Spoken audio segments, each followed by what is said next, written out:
Астанада сағат 14.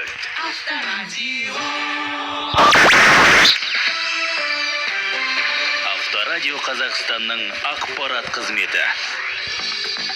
Қайырлы күн, эфирде жаңалықтары, студияда Айжан Алмасқызы. Қарағанды-Балқаш республикалық автожолының құрылысы аяқталды. Көлік қозғалысы ашық деп хабарлайды Тенгриньюз.кз Қазавтожол мәліметіне сілтеме жасап. Учаске орталық оңтүстік көлік дәлізінің маңызды стратегиялық бөлігінің бірі. Қайта жаңарту аясында жол 3-ші санаттан 1Б техникалық санатқа ауыстырылып бөлінетін қоршауы бар. 4 жолақты қозғалысты қамтамасыз етіп жүргізушілерге қауіпсіз әрі қолайлы жағдай жасады. Жол пайдаланушылардың қолайлығы үшін 18 демалыс алаңдары, 24 аялдама, сондай-ақ 1452 жарық орнатылды. Қазіргі таңда учаскедегі көлік қарқындылығы тәулігіне 18 мың автокөлікті құраса, ал жаз мезгілінде 25 мыңға дейін өсуі мүмкін.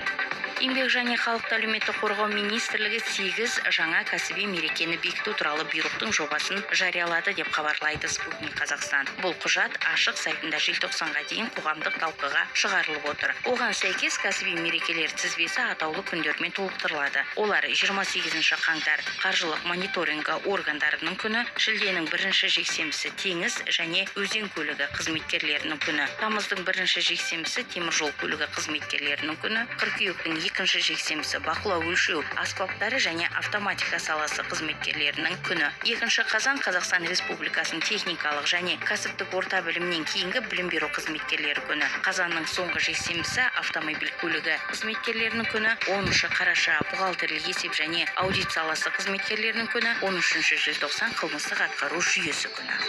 Қазақстан қалаларында жаңа жыл мерекесі аясында қала көшелерін сәндеуге, шырша құруға қанша қаражат бөлінгені анықталды. Астана қаласы биылғы безендіру мен іс-шараларға 700 миллион теңге жұмсаса, Түркістан облысы, Ақтөбе қаласы жылдағыдай ешқандай қаражат бөлмеді. Алматы қаласы мен Қарағанды қаласы әкімдігі жаңа жылдық іс-шаралар жоспары әлі құралып жатқандықтан нақты соманы атамады. Шымкент 80 миллион теңге, Ақтау 76 миллион, Павлодар 52 миллион, Екібастұз, Семей, Талдықорған қалалары 30 миллионнан аса қаражат бөлмек. Петропавл қаласы 13,5 миллион теңге жұмсайды. Осы және өзге де жаңалықтар келесі сағатымызда. Айжан Алмасқызы, бұл Авторадио Қазақстан.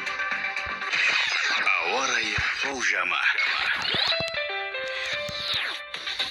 Бүгін Петропавл мен Көкшетауда 12 градус аяз, Қостанайда 7 градус суық, Павлодар мен Екібастұзда 6 градус нөлден төмен, Түркістанда -1, Шымкентте 0 көрсетеді, Таразда +1, Қызылорда мен Атырауда -3, Ақтауда +4, Ақтөбе мен Оралда 6 градус аяз, Семейде -2, Өскеменде 3 градус суық, Қарағанды Теміртауда 5 градус суық, Жезқазғанда 6 градус суық, Балқашта -1, Талдықорғанда +4, Астанада 7 градус аяз, Алматыда +2. Авторадио. Тек